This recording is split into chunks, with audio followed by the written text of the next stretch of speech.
Hi, I'm Jordan. I'm Sheridan. And I'm Claire Kingsley. And this is the Claire Kingsley episode. And Claire is a USA Today and #1 Amazon bestselling author. She is well known for her authentic and heartwarming small town romance novels, as well as romantic suspense and rom-com books. And we are so excited to be speaking with her today. Yes, Thank you so much for having me. It's great to be here. Of course. Thank you for joining us. Yeah. Okay. So I think we want to kick it off by talking about some of your small town romances. You write some of the best ones, and we just love how genuine and heartfelt they feel.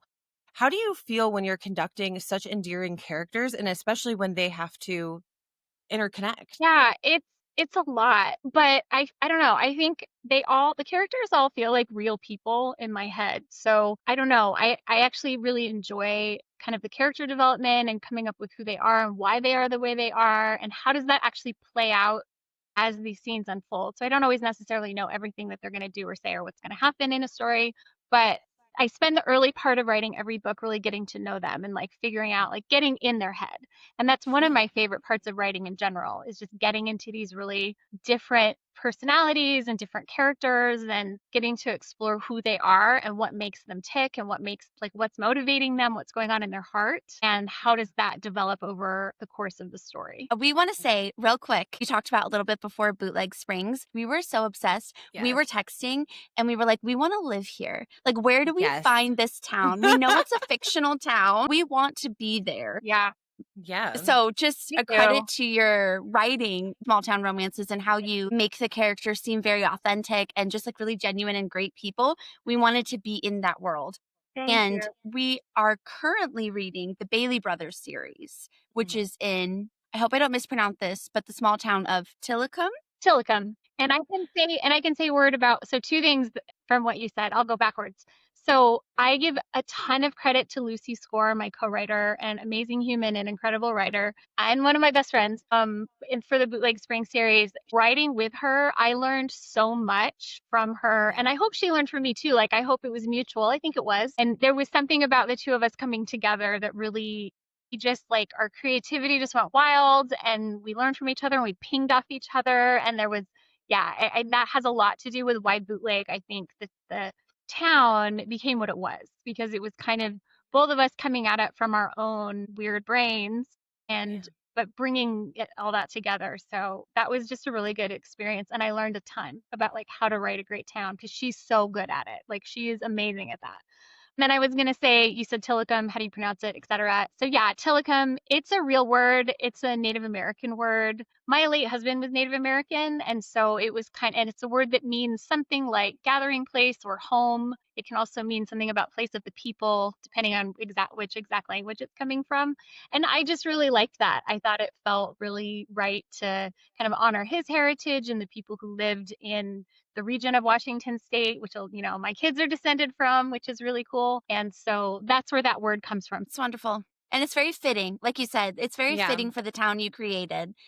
Thank you. You just talked about your relationship with Lucy Score, the co-writer on Bootleg Springs. And I know you mentioned that you learned a lot together. How did you approach writing this? Did you guys switch chapters, point of views? How do you approach something like this? Yeah. So number one, we went into it with absolutely no idea what we were doing.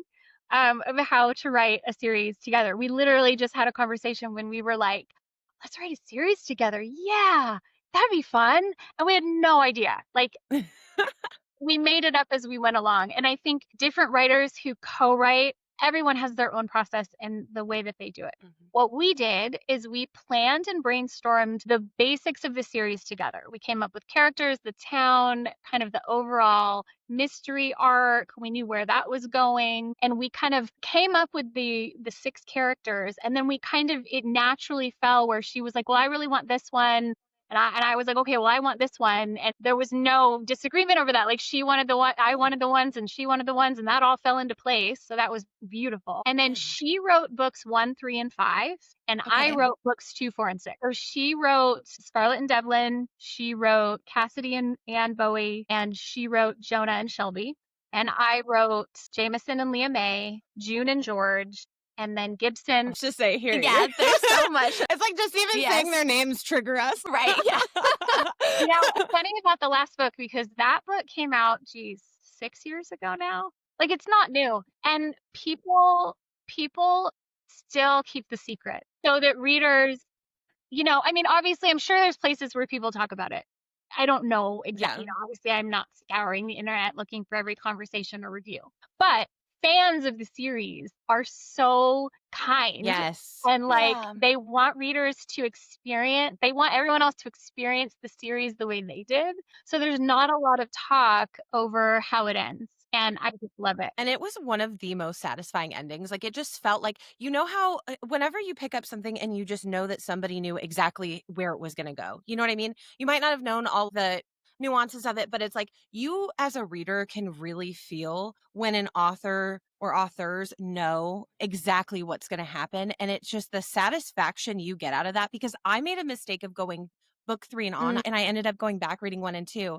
And when I suggested it to Sheridan, I said, I have so many regrets. You need to start at 1 and don't do what I did, because it was so good, even like from my way. But I was like, I Oh, wish I good. had, I should have backed up and done that. I didn't realize, but the payoff was so good. And I remember having an idea early on, like book 4 maybe. And so I tried to scour I'm such a bad person. I tried to scour the Kindle reviews to be like, is this what I think it is? And nobody gives you any illusion, even in the reviews. And I was like, you guys are being sneaky. Yeah. Wild. Holding on to that. Yeah. I just feel like it's part of the bootleg magic. I don't know. I love It's that. amazing. Yeah. That Yes. is amazing. And so it's interesting you mentioned you wrote June and George's story. Yeah. I did. Personally, that was just such a unique love story and it just resonated. It's one of my favorite Yeah. books that I've read. I just love how unique June and George are and their dynamics. June, I think, is such a complex, talk about authenticity as well, just but like such a complex character, but she's so endearing. Like I want to Yes. meet June. I want to know June and just loved their dynamic and their relationship. Because it could have gone many a way, not to spoil it, but it could have, the relationship could have progressed in many a direction. But the way that it played out, I just loved. I love that book. Thank Yeah. you. Thank you. That was a really, really challenging book to write. But obviously, I mean, is such a different character. And once I think of something and I think that would be hard, then all of a sudden I'm like, well, I have to do that now. Then I obviously I'm doing it. And that was kind of the way it was. Yeah, when we were planning out the series initially, I had this idea of this heroine who is just really, really different, but I just wanted the challenge of making her come alive. So yeah, it's always so satisfying when people tell me they love June and George, because that was So it much. was a satisfying book to write. Like I just so much of my heart is in it. So yeah. Yeah, I love the way that George was approached. I thought that was really important and so well done, because I think when you have a character like June, that you can have an MMC feel like coddling almost in a different kind of way, and the way he just loved her so unapologetically for herself. Yeah, he just loved her for her. You just It was such a beautiful love story, and to have again like him be picked as the MMC with the nuggets leading up to that, I was like, oh my god, please be him, please be him. And when he shows up, you're like, I am so like, just every corner satisfaction. Yeah. Awesome. 5-star, it. 6-star read. 6-star read. Yeah. The Oh, whole series thank is you. great. 6-star read. Thank Yeah. you so much. With that being said, something that we have been looking for tirelessly now is we want special editions of this. Is this something that we're talking about ever? Because this is like our holy grail. There's stuff maybe. I'm not even like being sort of secretive. I don't even know what's coming with it, but hopefully something cool. I don't Yes. know. Hopefully, yes. If you sold it, we would buy it. 100%. We want them. We are so big on like grails. So like we're big Kindle girlies, so we'll read something on our Kindle and then go and buy our grails. And so she and I have been talking about it nonstop, where we're like, where's my super special edition ones? I know. It would be it would be really, really fun. Okay, so this is kind of a question in the Bootleg Springs realm, in the universe. Was there a real town that inspired the Bootleg Springs town? Like, is there a location on the map that you visited that where you were She's like, trying to go so hard. Please tell me it's a real place. Not really. No, there was just a vibe we wanted to achieve, and so we just made it up. The vibes are immaculate. Well, you made it up the well. vibes are great. Yeah, exactly. It was It was so refreshing to read a small town where it's not like nice to everybody but some people, if that makes sense. Yeah. Where there's like really negative gossipy. One of my favorite things about Bootleg was everybody protects their own. And there was no like, with the exception of one character, I'd say, yeah, everybody is kind of like in it together and you don't typically read that. So that was super cool. Mona Lisa Chicken. I was just going to ask that. How do we find her? You know what? The Mona Lisa McNugget was, she first appears in book 1. She's a Lucy invention. So I have to give all the credit to Lucy Score for introducing us to the awesomeness that is Mona Lisa McNugget.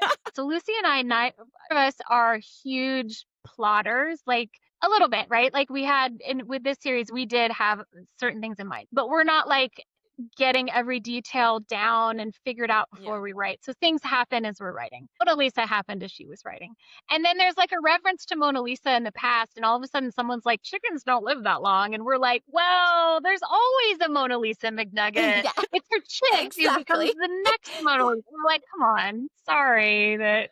It's her So spirit. funny. Anyway. It's her spirit that goes throughout the story. It is. There is perpetually a Mona Lisa McNugget in Bootleg Springs. We love that. Something we love that we think you do so well is that as we go through the different books, the previous couples or characters don't necessarily just like disappear. They get their happily ever after and then we never see them again. We see them throughout all the series and they're still interacting. Those relationships are still there. We love that and think it's so important. As you're writing out the series, and you said you're not necessarily like a plotter, but do you have an idea of, I'm going to bring back in these characters, make sure they're still a part of the story as it goes on? Or what's the thought process when you're writing those out? Yeah, it happens pretty naturally for me just because they're there and they live there and they're often related to each other or they're friends. And so it just makes sense. There's a balance there because when you want, like Bootleg Springs is meant to be read start to finish in order.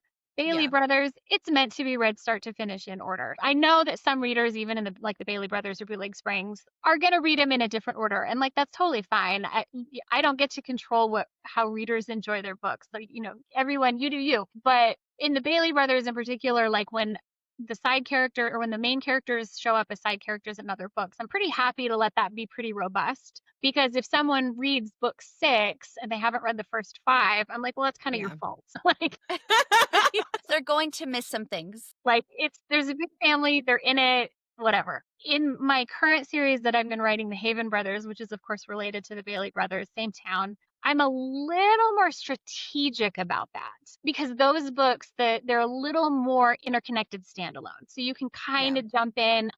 There's not like a subplot that spans the whole series. So I am a little more strategic. It still happens all the time because they're a family. So it just makes sense that and it gets a little tricky down the line. Like as I'm writing book say 5, all of a sudden I've got all these couples and these kids and I'm if they're all together, like how do I not just it be this big info dump of names that the reader's like, I don't know who anyone is anymore. I don't remember. So there's a little bit of finesse there. But usually it just happens naturally and it makes sense because you might have, well, this character is just friends with this character or these two brothers happen to be close or whatever. And so it all kind of just comes out in a sort of a pretty natural way as I'm writing. And I love that, which is why I always do it. Because it's just, as a reader, it's so satisfying to be reading a later book and be like, oh, there's so-and-so, look, they have their whatever, like, what are they doing? And you may not get a lot, like, because then the book would be just ridiculously long and confusing.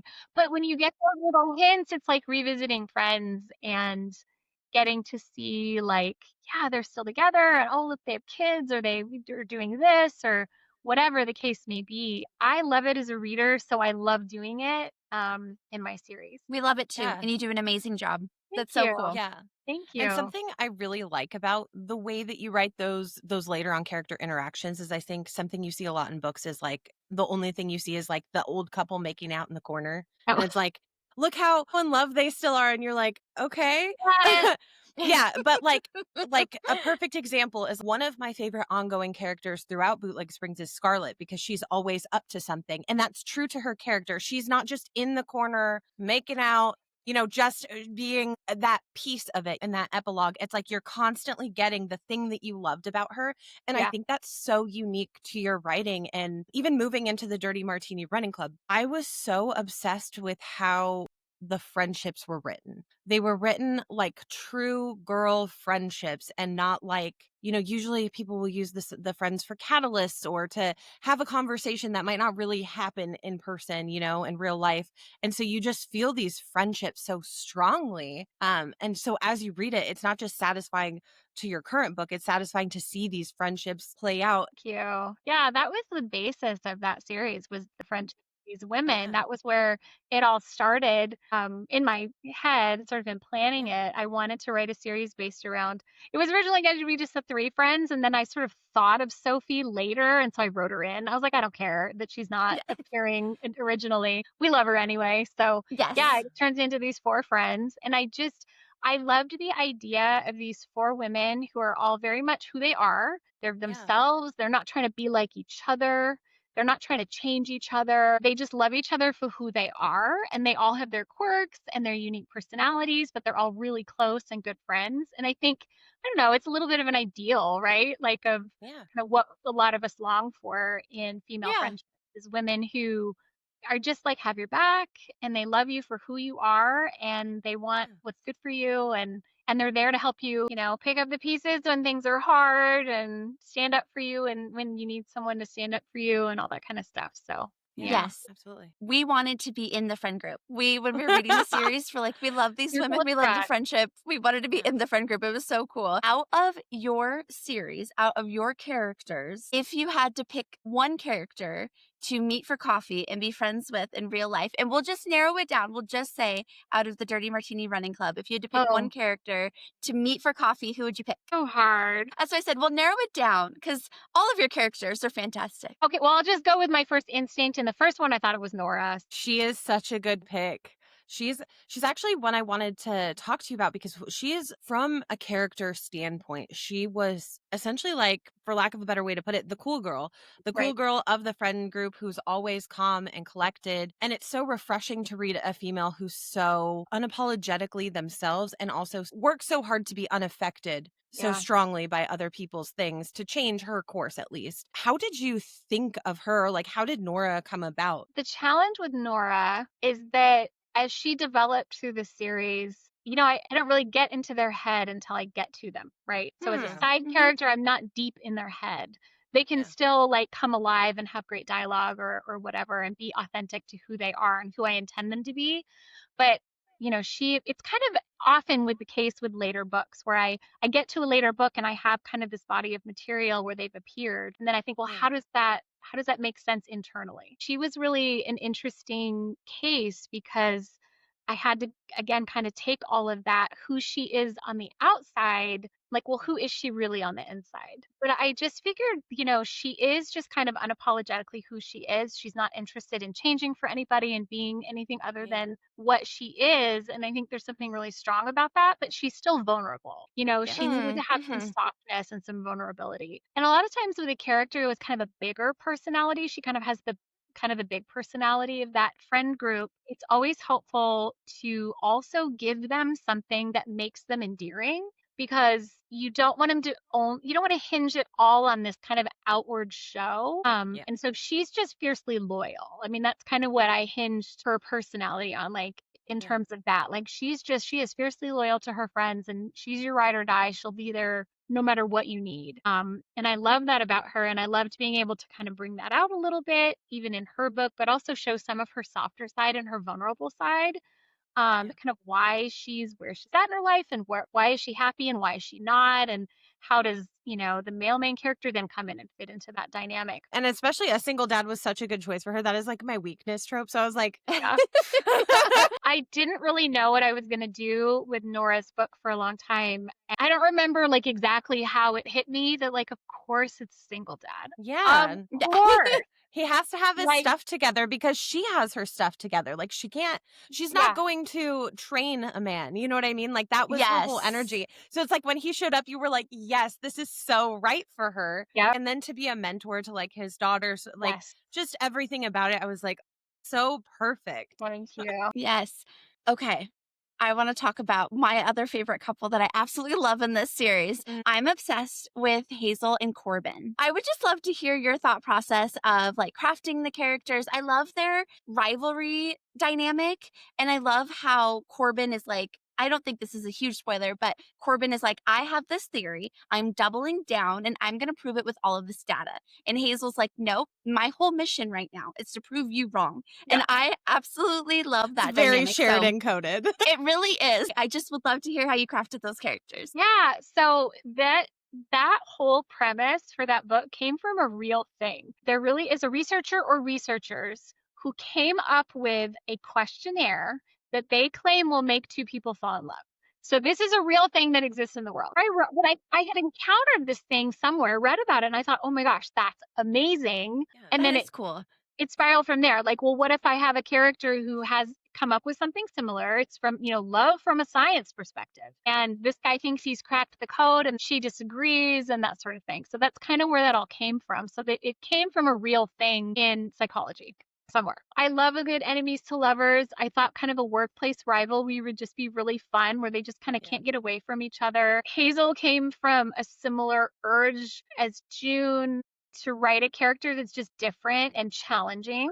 She just has a real specific, unique personality that's all her own, and diving into her was really, really fun. So that's kind of where that came from. I loved this idea of Corbin being the guy who, from a science perspective, he's like, I've got this figured out. I know how to, I know how people are going to fall in love, but it never works on him. So he's the poor guy who's like, would love to fall in love and find his person, but has struck out. And he's a little quirky, and he gets spewing his animal facts when he's nervous and whatever. And so it was fun to write a pair where they're both kind of weird and delightfully weird, and I love it. bring them together. And so that's kind of how that all came about. Love it. I love the delightfully weird. Okay, so speaking of Corbin too, if we can talk about this. I was like, are you gonna say it? Somebody has to say it.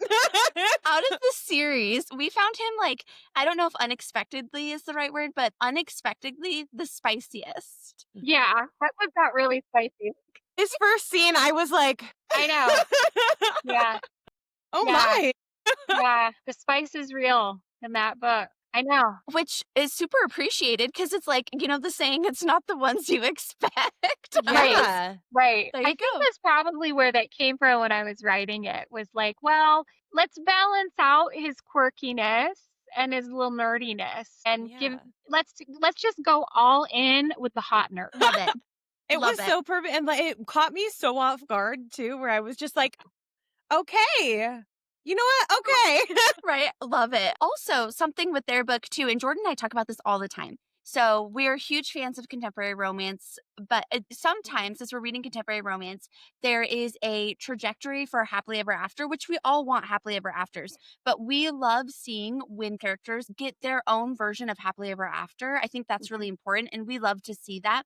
Something else we loved, and we talked about with Hazel and Corbin, as in their epilogue, there's different representation, where typically you'd read like a contemporary romance and it's like they're happy, they get married, babies, ride off into the sunset metaphorically, and we all love that. But I loved their epilogue because it touched on something that's very relatable for a lot of people, their journey to what family looks like and everything, and their marriage and relationship. We just love to see different representation. Yeah, I love to write that kind of thing too, and I like to sometimes acknowledge, even just in a little way, that sometimes that happily ever after doesn't mean that nothing else ever happens. Yes. It can still involve hard things, and we don't, in it, like in an epilogue, for example, we don't want to dive hard into that because the book's over. We want to end happily, right? I want to end it on a high note. Yeah, exactly.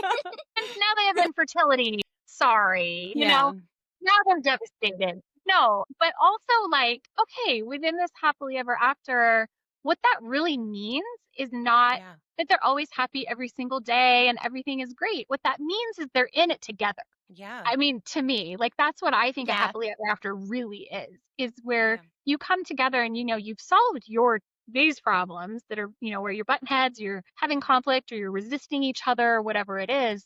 But then when the couple, once they've come together, they're solid, that happily ever after point has been reached, then whatever else happens out into their life, whatever is sort of touched on or hinted at in other books or in the epilogue or the bonus epilogues, they're in that together. They're Yeah. facing those challenges of life together, because that's what it's all about, really. Yeah. When you find your person and you have your partner for your life and you're doing life together. Oh, I And love that's what that. I like to show, at least sometimes just a little bit, and Yeah. then still, like, for in their case, like, no, there's still a happy here. Like, there's another Yeah. happy ending kind of in that epilogue where you see, like, okay, little hurt, little hard thing, little challenge. And that one's personal to me. I suffered from infertility, and I'm actually really lucky to have kids at all. I have three now, and they're not kids Oh, anymore, like they're growing up. But yeah, so that one's close to my heart. So I understand that struggle and that pain. And so just kind of acknowledging that for people, like, yeah, these things still Yeah. can happen and it's hard, but you're together, but they're together and they're facing it together. yes, it was just so important, and I think that that's what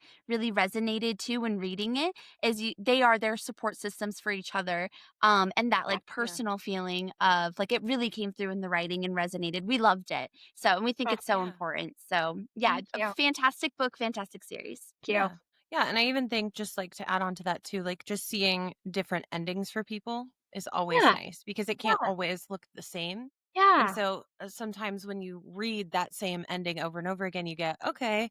And so when you see things that are a little bit more representative and Yeah. it's not just this perfect glowy picture, you're like, yes, this is such a more relatable and tangible And it outcome, I guess. resonates. Yeah. Yeah, absolutely. Yeah.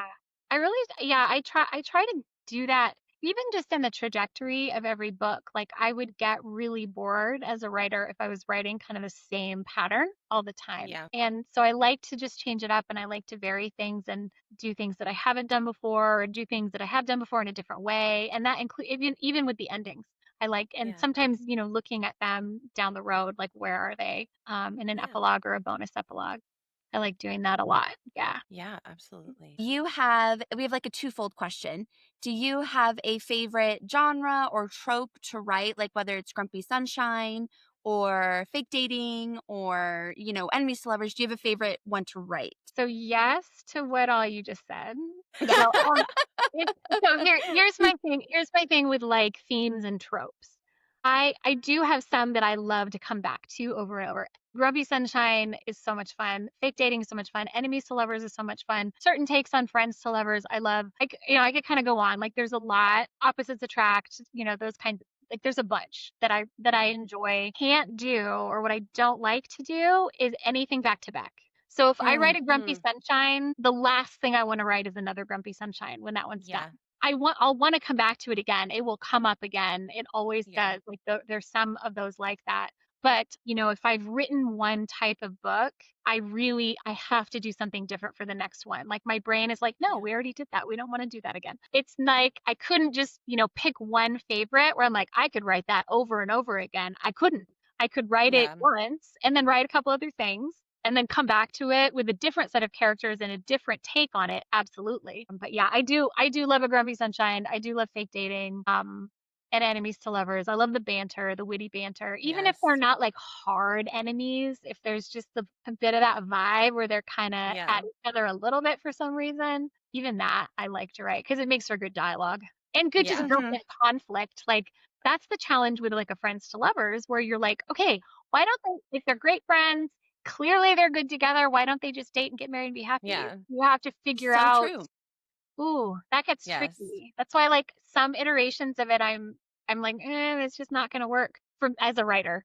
Not judging anyone else's books, but just for me to, because there's got to be some conflict. There's got to be some tension for some Yeah. reason. So yeah. So Yeah, true. I think that's definitely one of the most frustrating things to read is like when it's friends to lovers and you're like in their heads and you're like, just what if you guys just like talked? We just talked about it. Right. That can't be your only challenge because the whole time you're like, okay, talk.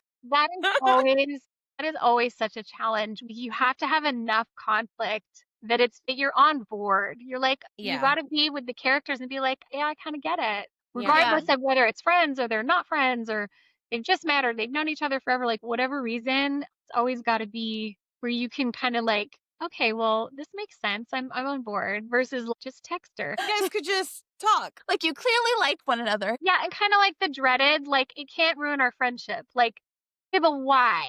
Like maybe that Yeah. works. There are books and storylines where sure there is something about that friendship or the dynamic that yeah you're risking it and that is a risk and that's real.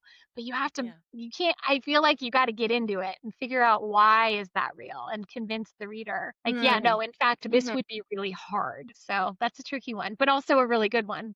Okay, so if you can play favorites, what is the favorite series you've ever written? The Haven Brothers because it's what I'm writing now. I don't know. Whenever I'm asked like favorites questions, whether it's favorite Yeah. character, couple, series, whatever book, what I start doing in my head is thinking of like, oh, this one could be it, and I start thinking of why. And I end up just mentally listing all of them for one reason or another. So I'll answer it this way. I would never be able to rank them Right. definitively in terms of favorites, but I'll say the Bailey Brothers holds a special place in my heart just for Hmm. a variety of reasons. I spent a lot of time in that world with that series, with that family. I actually wrote an iteration of um, the first two books, really. It was one at the time, Grace and Asher's story, a couple of years before I came back to it. So I wrote kind of a version of Hmm. it. And I was pitching it to traditional publishers at the time. And that didn't go anywhere, which was good because that book wasn't I mean, the book was okay. It wasn't terrible. It became so much better. Like it became Mm. this whole other thing, which turned into Tillicum and the world of the Bailey brothers and the feud and Mm. all those things.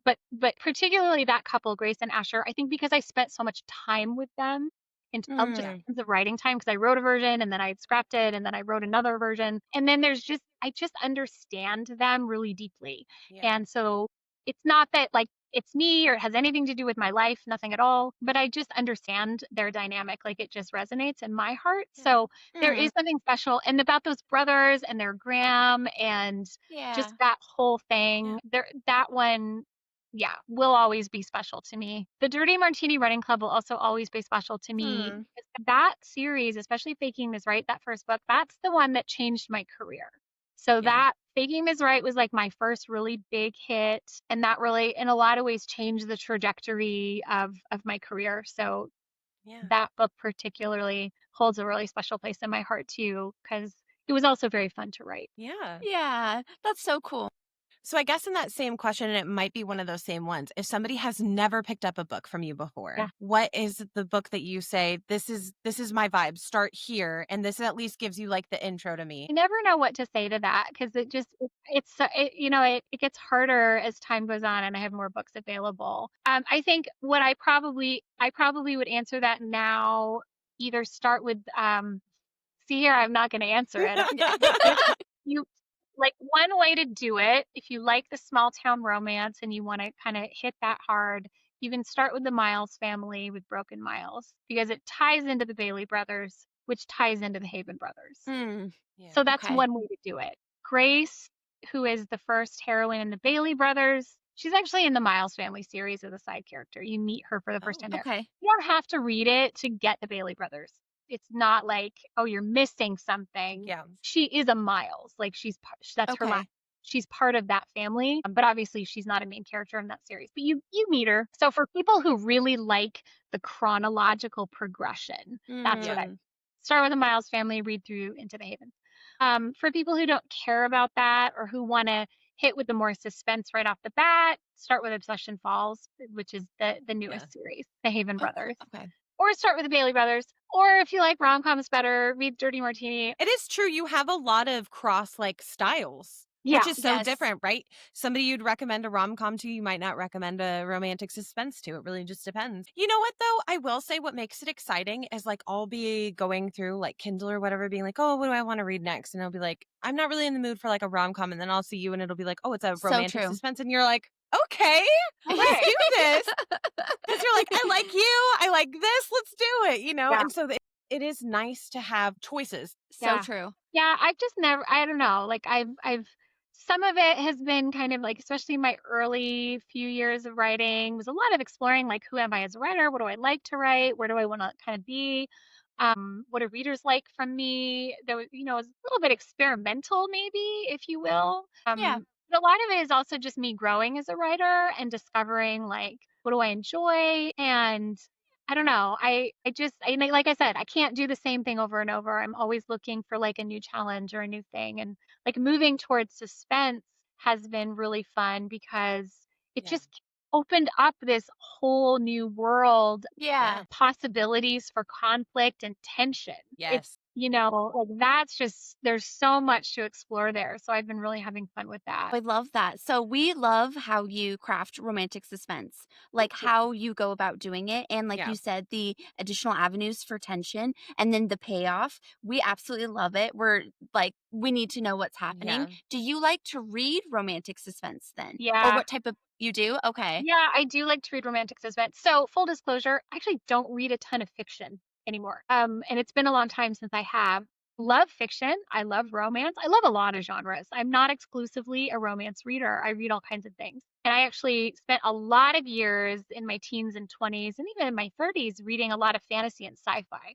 It's kind of Yeah. where I come Mm-hmm. from as a reader. Grew up reading that stuff. It's hard for me to read when I'm writing. So, especially Okay. anything similar to what I I could write. see that. So I tend to, when I'm taking a break between books, is when I'll read a couple romances or romantic suspense or something like that. Other genres don't kind of get in my head too much. So if I'm reading Mm, like a mystery or a fantasy or something else, I can kind of do that when or historical Yeah. fiction. I really like historical fiction. So if I'm reading something like that, I can read that, in the evening in my free time or whatever, and it's not going to kind of get in my head or make me Yeah. feel like, wait, where am I? What am I? I don't want to accidentally kind of adopt someone else's voice because Yeah. when you mm. feel immersed in it, and that's part of the joy is just feeling like you're Yeah. lost in their words and in their world. And if I get too deep in someone else's head, then I'm in the morning, I'm trying to write, and I'm like, wait, I'm not writing that book. I'm reading that book. That makes a lot of sense, actually. I could totally see that, especially Yeah, like I said, like when you read something really good, you just get so lost in it that it just yeah, kind of like runs in the back of your head Mm-hmm. where it's like you don't even intentionally think about it, where you're yeah, like, I haven't stopped thinking yeah. about this thing. Yeah, which is great. Like I love that experience. I've always like I Yeah. love that. But I do have to manage it a little bit. Yeah. Yeah. So, do you have any auto buy authors where, like, if they write it, you don't even care what it is, you're going to buy it? Well, yes and no. I mean, I have writers who I would not hesitate to read anything, but I don't always Mm, buy and read everything because I don't read Yeah. as much fiction, right? Right. It's more a function of that. I'm a huge Nora Roberts fan. mm, I love her books. And she just has she has her particular voice, and I always enjoy them. So she's one of them. There's lots of other authors that Yeah. I know I'm guaranteed to enjoy their books. Lucy is one of them. I know Lucy's books mm, Yeah. are good. Like mm-hmm. I have confidence. It's one of those questions where you're like, it's like when someone asks like, "What's your favorite song?" And suddenly you're like, "I've never listened to music But ever." you're like, what is music, really? If Yeah. someone asks me a question to your point, I will know the answer, but my mind Yeah. completely blanks. So I completely understand. In your journey, in your career, what would you say? Because we always love to hear this. What is the best advice you heard as an author, or life advice, if that's something else that you want to share? We just always love to hear this. Yeah. Yeah. Let's see. That is a good question. So I'll frame it kind of like this, and I'm not taking credit for this thought or this idea because I've heard it too. I just don't really know. Like I can't really remember like how this came to me. But what's been very helpful and what I tell writers who reach out to me, especially new writers, is that like consistency is Mm, everything.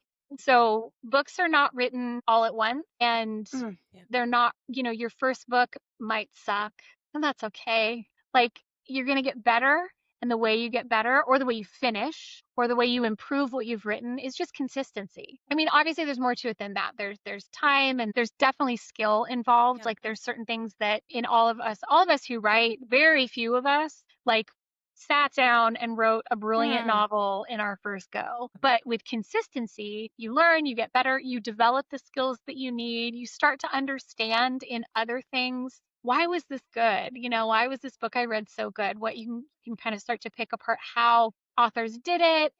But again, it's just consistency. People ask me, like, how long does it take you to write a book or whatever? When I say, well, like, I write two a year. I used to write like four or five a year. And people are like, and I'm like, well, it sounds like a big deal. And back when I was writing that much, I was just working too much. So that was a whole other thing. mm. And Yeah. I just sit down and I do it. And I'm not like, oh, my muse isn't here. I'm like, no, I'm in charge of the muse. So I make her come. And that's not to say that every writing day is great or it's always easy. It's never easy. You have to be consistent, and sometimes you also just have to want it enough to be a little extra. Like people Yeah. who kind of follow this path, it's not easy. It's hard brain work. It's challenging, and it's hard in the marketplace. It's very competitive. Like there's all these reasons that make it challenging. And so you kind of have to be willing to be the weird one who's like Yeah. going the extra mile, doing the extra thing, just going back to your writing when it's hard, staring at that blank page when you can't think of anything, lying on the floor and staring at the ceiling, or like going for a drive, or like whatever the things that you do to kind of get your brain working. And people Yeah. might look at you and be like, what are you doing? And it's like, well, no, I'm doing what I got to do. So in that same like note, is there anything that like whenever you're like, okay, I am really struggling to write, is there something that you do that's like helps you refresh the most? Yeah, it sort of depends on why I'm struggling.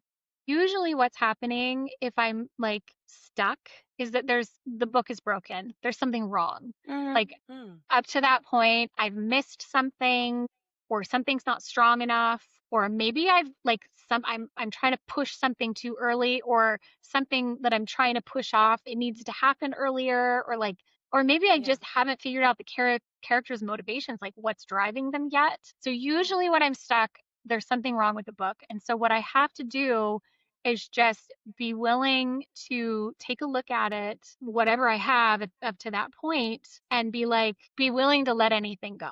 Like, Yeah. okay, I thought this was going this direction, or I thought this was what should happen, but something isn't working. So, in practical terms, what do I do? A change of scenery can be really helpful to me to kind of get things going. So, I might go for a drive. I might just move Mm. to a different room in my house with my laptop. Mm. That often helps a lot. Or just go for a walk, like put it away, go for a walk. Yeah. Do something sometimes I really have to do something without a screen. So, like, the temptation is to just start scrolling. We all Yeah. do it. For sure. There's the dopamine stuff and all of that. So I found that if I can go outside, leave my phone, not touch anything, just let my brain kind of do its thing. That's why going for a drive will help, because I'm just driving. Mm. I'm not tempted to look at my phone. I'm not whatever. I'm just maybe even listening to music, like put on a good playlist, or just kind of like shake Yeah. things loose, or just change something in my environment so that my brain can kind of just go and Yeah. figure out the problem. Yeah. Yeah. And that's great life advice in general. You mentioned it for aspiring authors, but consistency is great life advice towards any goal in general. And the phone scrolling addiction is real. Oh my It So is. gosh. We it's all real. we all have to like figure it out for ourselves and figure out how best to deal with it. So speaking of writing, you have an upcoming release November of this year, correct? So do you want to tell us a little more about that? Yes, I do have a new release coming up. The date's November 6th. It's called Sleigh Bells and Snowstorms. It is literally a small town rom-com romantic suspense Christmas romance. Oh my gosh. Not even kidding. Sign us up. Yeah. I don't know why I did all of that in one book or how, but I did. And it was like, I just felt so unhinged about it in like the best way. The hero is a side character from the Dirty Martini Running Club series. It's Nora Lake's half brother, Jensen Lakes. So exciting. So, and there's kind of a story behind that. So Jensen was always intended to be, well, initially, I wrote him into that series thinking I was going to definitely use him, give him his own book. And I kind of thought at the time, like I might even spin off another rom-com series.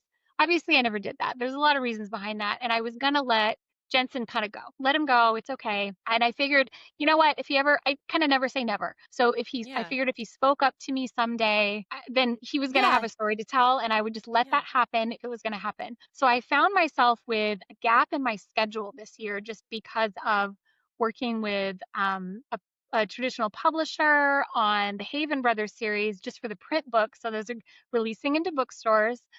But the next book in that series doesn't come out until next spring because of the, working with the publisher and their timing and all that. Yeah. So I was like, well, I can't go that long without giving readers a book. Like, there's no way. And it just worked out, fit in perfectly to have like, oh, a Christmas release. That's perfect. It can be Yeah. a standalone and we can totally have fun with it. And that was when Jensen spoke up and he was like, this could be his book. Like, that's Yeah. ridiculous. Why would Jensen Lakes be in a small town? Because I really wanted to write it in Tillicum because Tillicum just lends itself so well to a Christmas setting. Oh, yeah. And, small town Christmas, I love that. So anyway, I just started brainstorming. And then I'm like, but I'm in the middle of writing the Havens. And so there's suspense.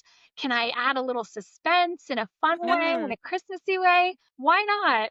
And so what I ended up with is Sleigh Bells and Snowstorms. And I had so much fun writing it. Hopefully readers will like it. It's a little quirky for a Christmas book, but it's very Christmassy. And it has a big happily ever after, which is what we're all after. So There's so many things combined into it that I'm like, I want to read that. That sounds fantastic. but it was so fun to do. I mean, it was almost kind of therapeutic. It was just like, let's go all in. And I did. Yeah. So here That's we so are. cool. We're Yeah, excited. and a Christmas story is my weakness. It was fun to do another one. Oh. I just thought, well, I'm sure I didn't invent that. I'm sure there's Christmassy books with suspense. Like there's gotta be. I'm like, I can't be the only one. But I don't think it's But the it's most unique. common, right? It's Yeah. not the most common way to do a Christmas romance. And again, there I go again with like, that's gonna be hard. I gotta do it. So yeah, I don't know. But I just be fun, like, especially for readers who have met me through the Haven Brothers series, through my most recent books, Yeah. they could kind of like see like there's this Christmas romance it's got some vibes that are similar and then I'll Yeah. recognize and feel at home. It's the same town, so they'll feel at home. It's a standalone. People can read it completely on its own. I love Easter eggs and little cameos. So there's definitely Mm. a few of those little things. I Ooh, don't know. love I hope that. people love it. I loved writing it. It sounds amazing. Yeah, it does. Another question that we were thinking of, too, is have you always known that you wanted to be an author? You said you love Nora Roberts, you used to read a lot of fantasy. Have you always wanted to be an author? Tell us more about that path. Yeah, pretty much always. I don't know, like, if as a kid I sort of thought that through and thought of it as a possibility, kind of. I always loved to write though. Like my mom a few years ago, they moved and she found this bin of stuff, from when I was a kid. And there was a certificate from my sixth grade class. I was voted best author in sixth grade. Mm. So obviously that goes way back, writing and storytelling. You need to post that and be like, still got it. Oh my gosh, I know. Yes. Best author, sixth grade. So yeah, I always loved writing. I always loved reading. And so what really sparked it is at some point in my early 20s, I was early married and I was like, I think I want to write a book. That sounds awesome. And so I started just trying to write. I wrote some short stories. I wrote a bunch of stuff. That was back when I was very immersed in fantasy. And so I wanted to be a fantasy author. That's what I wanted to write. I thought I wanted to write epic fantasy. And I wrote a lot of stuff. I didn't finish very much. And you guys, it was bad. It was so bad. So if anyone out there is watching this, like you're an aspiring writer and you wrote something and then you read it later and you're like, oh, that's terrible. Like no one will ever see this stuff. Like I can't even read it. And that's awesome because I started right. Like I started where I Yeah. was and it's totally fine. So I wrote a lot of stuff. I read a lot of books about writing. I don't remember what they were anymore. It was a really long time ago. Which is weird because I'm still 25, right? No, I'm really Yeah, not right, at all. right. Um, We all are. Us yeah, too. yeah, forever. Yeah, I started writing a lot, and eventually, years later, actually, kind of having kids kind of interrupted my writing for a little while. I was having Yeah. I had three kids. I had them a couple years apart each, and so there was just a period of time where I had babies and kids in diapers. And Yeah. then when my youngest, my daughter, was I don't know, she was around 3. I want to say I don't remember exactly when this was. My late husband bought me a laptop. It was actually a Chromebook because it was like all we could afford at the time. Like I was a stay-home mom. We were living off one income with 3 little kids. It was like tight. Yeah. But he managed to get me this Chromebook. And he was like, I think you need to start writing again, babe. Like I think this needs to happen. That's And so so I was like, sweet. okay. So I I started know. writing and it took a while and I wrote and I wrote and I started and stopped and wrote and whatever. And eventually I actually wrote a novel. And it was like the most amazing experience. It was such a milestone in my life because I had felt so much doubt because in my early years of writing in my early 20s, I didn't finish anything. I Mm. finished a couple of short stories, but they were really short. So that hardly felt like it counted. And I really had this doubt, like, I don't know if I'm good enough to write a full novel. Like, I don't know if maybe that's the problem. Maybe it's me. Maybe I Yeah. just can't. The truth of it was I just needed the skills. And so as the more skills that I learned, the more I understood like the structure of a novel and how kind of to put it together and that sort of thing. I just had a learning curve. And so Yeah. I wrote a novel, I finished it, and it was just this huge, it was like, oh my gosh, this is amazing. I went on over the next couple of years to write, and I was writing fantasy under a different name. Don't look for them, they're not published anymore. But I did eventually publish 4 fantasy novels. And in writing fantasy novels, I learned I don't like writing fantasy novels. Mm. I really like reading them. They're very fun. I Yeah. love kind of getting into someone else's world, but the things that are important for that audience, and I'm not talking romantasy, like the kind of a little Mm. different flavor. Mhm. That wasn't as popular at this time as it is now. It was Yeah. around it, that it was. But I was writing kind of epic fantasy. And as much as I like reading it, like what's important in fantasy are things like world building and Mm. magic systems and Yeah. kind of this background stuff and this inner consistency and stories that have a lot to do with like, I don't know, like some of the things I really like writing, but some of them are just not, they're just not my strength. My strength is not in Mm. those things. My strength is in like dialogue and relationships and Yeah. romance and romantic relationships, friendships, those kinds of things, which are they are in fantasy novels, even epic Mhm. fantasy, but just differently. They're Yeah. portrayed differently or they come out differently.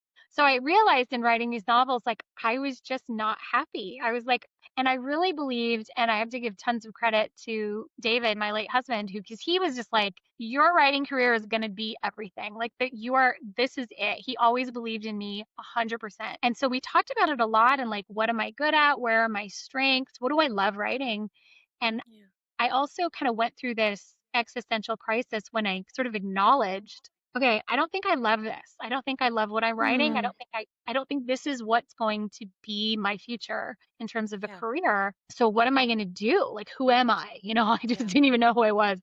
And so I started reading a whole bunch of different stuff. So I just kind of like said, okay, I'm going to let it all go. I'm going to be open. And I read, suspense and mystery and sci-fi. And I read, believe it or not, the Blue Moon series by my dear friend Lucy Score, who I didn't know at the time. And Yes. that was one of the first recent contemporary romance novels that I read. And I was smitten. I read Yeah. that. I read some Melanie Harlow. Can't even remember who else. I read some other books and I just devoured them. I was like Yeah. reading them like crazy and it occurred to me, my favorite thing in any movie, TV show, book series, no matter the genre, is always a love story. Like if Yeah. there's random Mm. side characters in a series and they like get together and get married, it's my Oh favorite yeah. part. Like even if Oh that's not yeah. what the series is about, Yeah. always my favorite. Like Jim and Pam forever, like in The Mm. Office, like Mhm. that's always what I love. And so that it just clicked. It was like, I love this stuff. I love love Yeah. stories. So I decided like I'm just gonna like experiment and I'm not gonna tell anyone. Well, I told my husband, but I didn't make a big deal out of it. I didn't know what I was gonna do with it. I was like, I'm gonna write a romance novel. Just contemporary romance. I'm going to step into the regular world. I'm not going to have world building. I'm not going to have magic systems. There's no epic battles for the fate of humanity or the world or whatever. The people and there's their No. struggles and then falling in love. And I wrote it in like 5 minutes, not literally, Mm. but it just poured out because it was playing to all the things that I love, which again is like emotion and inner thoughts and their inner worlds and their flaws and struggles and then the dialogue and the relationship coming, all of that stuff. It was just like that's the core. And this happy ending that, you're left with like, oh yay. And I knew I had figured it No. out. Like this is where I was meant to be. That's amazing. That's such a great journey. And we love your worlds. Like when you're talking Yes. about the relationships and the characters and emotions, we absolutely love Yeah. being in your world and those dynamics and authenticity between the characters. So I Thank Yeah. thank you. you for sharing your author journey with us. That's amazing. Yeah. Yes. Is there anything outside of your upcoming release in November that you want to say, like, hey, check me out here? For our print book readers, the Haven Brothers have been rolling out into bookstores. So the first 2 are Ooh. available at retailers all over North America, which is just so That's awesome. cool. And the third one will be coming out in December. So more of those will be available in bookstores, which is just really exciting. The Christmas release is going to have an opportunity for a sprayed edges special edition through Ooh. Ooh. there's a bookstore that's local-ish to me. They're like 5 hours away, so it's drivable. That's local. They're in the Seattle area. Anyway, it's this awesome bookstore. They're really fun and really sweet, and they hand spray them themselves. And so Ooh. that's going to be, so for readers, we're going to have announcements about that. But that'll be available to order online. So if people want a special kind of a fun little edition of that particular book, it'll be available as well. How exciting. I know, that's great. Awesome. It sounds Yeah, I beautiful. can't wait. Same. Well, thank you so much. Yes. Thank Yeah, you so thank you much so for much. joining us. Yeah, thank you for having me. It's been really fun. Awesome. We're so happy to have you. You've got an upcoming release in November, so be sure to check it out. Cheers. Cheers.